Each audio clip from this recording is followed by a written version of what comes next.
नमस्कार. आज चिपळूणमध्ये भास्कर जाधवांची सभा झाली. मी काही बघितली नाही, पण माझ्या काही सहकाऱ्यांचा फोन आला होता. त्यांनी माहिती दिली.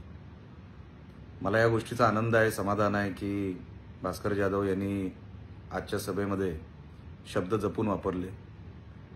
मागच्या काही घटनांमुळे त्यांनी चांगलं काहीतरी त्याच्यातून ते शिकले. त्या गोष्टीचा आनंद आहे.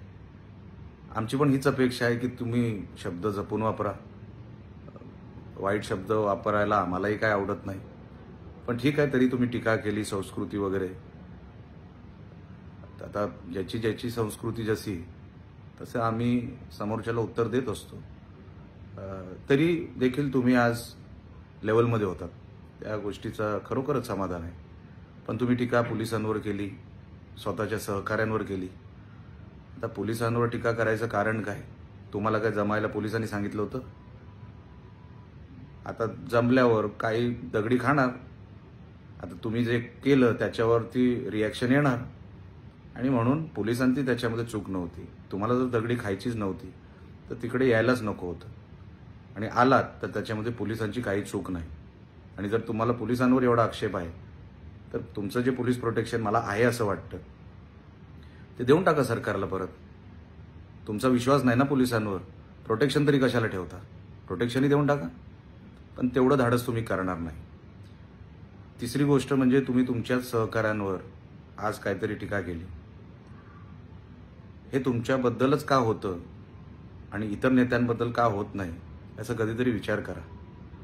निलेश राणे चिपळूणमध्ये राहत नाही, तरी चिपळूणचे सहकारी सावलीसारखे माझ्याबरोबर अनेक वर्षांपासून आहे. त्यांनी मला कधी सोडलं नाही. तुम्ही चिपळूणमध्ये राहता तरी तुमचे सगळे सहकारी तुम्हाला सोडून गेले. तुमच्याबरोबर कोणी तुमची साथ द्यायला तयार नाही. हे का होतं याचा कधीतरी विचार करा. नुसतं दुसऱ्यांवर टीका करून तुम्ही बरोबर होत नाही, की तुम्हीच चांगले आणि बाकी सगळे वाईट, असं होत नाही. याचा कधीतरी विचार करा. तुमच्या चुका काय? तुम्ही किती वेळा लोकांना वेठीस धरलं? तुम्ही किती वेळा सहकाऱ्यांची मदत केली? तुम्ही किती वेळा त्यांच्यासाठी उभे राहिलात? आणि काय काय भाषा, काय काय तुम्ही शब्द वापरलेत त्या लोकांसाठी, याचा कधीतरी विचार करा. आता तुम्ही 70च्या जवळ गेलेला आहात. आता नाही विचार करणार तर कधी करणार? अजूनही वेळ गेलेली नाही. तुम्ही अजूनही विचार करा. आणि इथून पुढे जसे जसे शब्द वापराल, जशी अशी सभा घ्याल, ते मी मागच्या गुहागरच्या सभेमध्येही बोललो होतो की जर काय वेडवाकडं झालं तर त्याच ठिकाणी सभा मीही घेणार. पण तुम्हाला आज एवढ्यासाठीच सांगायला मी आलोय की आता तरी चिपळूणच्या लोकांना, रत्नागिरीच्या लोकांना खोटं बोलू नका. हे वय नाही तुमचं खोटं बोलायचं. आता हे नाटतोंडाना वगैरे खेळवायचं वय, आणि नेहमी नेहमी तुमच्यासाठी कोणतरी धावत येणार सहकारी, तसं आता राजकारण राहिलेलं नाही. लोकांना आता खरं खोटं लक्षात येतं, आणि ते खरं खोटं त्यांना लक्षात आलेलं आहे तुमच्याबद्दल. मला ह्या निमित्ताने एवढंच सांगायचं होतं की उद्धव ठाकरे तुम्हाला वापरून घेणार. ते कसे आहेत हे तुम्हाला आता साधारण त्याची कल्पना आलीच असेल मागच्या घटनेमुळे.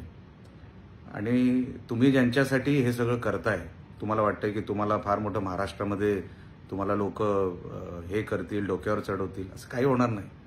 असं झालं देखील नाही. तुम्ही तुमच्याच दुनियेत आहात. तुम्हाला तुमच्याच दुनियेमध्ये तुम्हाला असं वाटतं तुम्ही फार मोठे आहात, बाहेर कोण किंमत देत नाही. म्हणून उद्धव ठाकरे काय आहेत हे तुम्हाला मागच्या घटनेमध्ये तुम्हाला कळलंच असेल. आत्ता तरी तुमचे डोळे उघडतील अशी माझी अपेक्षा आहे. आता हे सगळं रडगाण्याचा कार्यक्रम कायमचा बंद करून टाका. लोक बघा स्वतःहून तुमच्याकडे येतील.